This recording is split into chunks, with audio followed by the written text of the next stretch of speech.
For veteran battling cancer as judge overturns civil service decision to seize home. A military veteran with cancer has been given an 11th hour reprieve after a judge overturned a liability order from the Child Maintenance Service which gave them power to seize and sell his home. Despite evidence from Mark Pryce, 62, that he could not work for the past 2 years, since a cancer diagnosis in 2021, the CMS continued to demand payments toward child maintenance at the same rate as before his illness. Following the pursuit of a liability order in December for the sale of Mr. Pryce's house, the CMS planned on evicting the veteran on Wednesday. But on Tuesday at Bournemouth Courts of Justice, District Judge Lindsay Powell staved off the eviction by at least 3 months to help Mr. Pryce back on an affordable payment plan. Mr. Pryce, who has 2 children in his care at home, told the Epoch Times, "I received a notice of eviction before Christmas. I couldn't look at my children because I kept thinking, we're gonna be on the streets. That stress, along with undergoing cancer treatment, has disrupted my life so much. I'd have been on the streets." Mr. Pryce, who is also providing toward the upkeep of his daughter from an estranged former partner via the CMS, said, "They just want the money.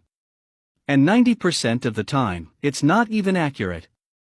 So they're chasing something for somebody they don't even know. Had they been successful, I'd have been out on the streets now." The CMS, which sits in the Department for Work and Pensions, is responsible for ensuring financial support for children when parents live apart. It calculates and manages child maintenance payments and has gained notoriety in recent years due to concerns over its effectiveness in assessing paying parents and assisting children's primary carers in receiving funds. The CMS holds enhanced enforcement powers with the ability to request court-issued liability orders in England and Wales, including the deployment of bailiffs, asset sales, and the potential withholding of a passport, driver's license, seizing of property or imprisonment.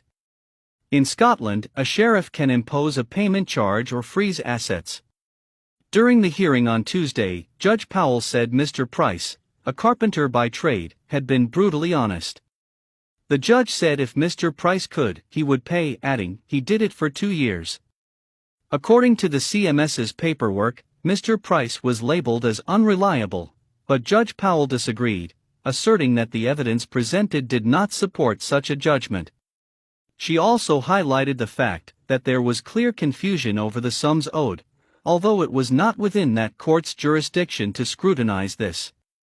Mr. Pryce, who is battling prostate cancer, contends that the original sums demanded from him by the CMS were incorrect, detailing that the CMS were demanding payments from him far greater than what he should owe based on income, due to the department's use of an old tax return, from when Mr. Pryce had earned a far larger amount than in recent years. The original assessment was made by the CMS's forerunner, the now-defunct Child Support Agency in 2009, based on a 2007 tax return of Mr. Pryce's income, which not only predates the birth of his first child, but also saw him as the director of a limited company that was no longer trading at the time of the assessment. Mr. Pryce has earned less than half of the salary he was on in 2007 ever since. Despite challenging this figure, Mr. Pryce continued to pay the rate demanded, believing that he had whittled the original arrears assessment down to around £4,500 last year.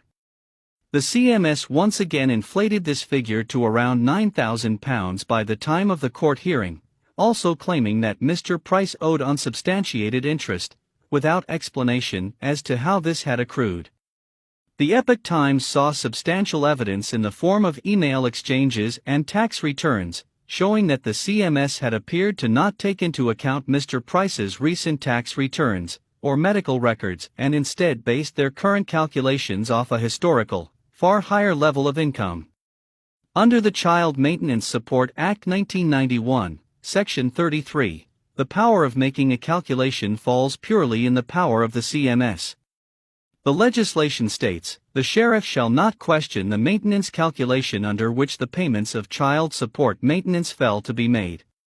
Several senior politicians have questioned this power, with Chief Labor Whip Sir Alan Campbell calling last April for a full public inquiry into the CMS's assessment process, Toll on mental health. Mr. Pryce, who served in the Corps of Royal Engineers between 1978 to 1990 and fought in the Falklands War, shared how the battle over the debt has taken a toll on his mental health. Mr. Pryce said, a few months ago, there was a school teacher who took her own life because of a negative report in the school. Measures and steps have been taken to adjust how the reports are done in future to protect others. So why not for the CMS? There's no support for those who've taken their own lives due to the stress caused by CMS actions. Noel Wilcox, a political candidate for Reform UK, and a longtime campaigner for the rights of mistreated paying parents, told the Epoch Times via text, the fact that the CMS tried to force the sale of a house of a man who was not earning or working due to being treated for cancer, who has served his country and, as it appears, has consistently paid for his children, as well as try to correct the CMS's miscalculations as they pursue him, tells you everything about the inhumane way they operate. Mr. Wilcox added, it's cruel, immoral, and a disgrace. Concerning mortality rate. According to data obtained via multiple Freedom of Information requests, figures on the mortality of paying parents from sources including the CMS itself, the DWP, and the Office for National Statistics reveal a concerning pattern among those in arrears with the CMS.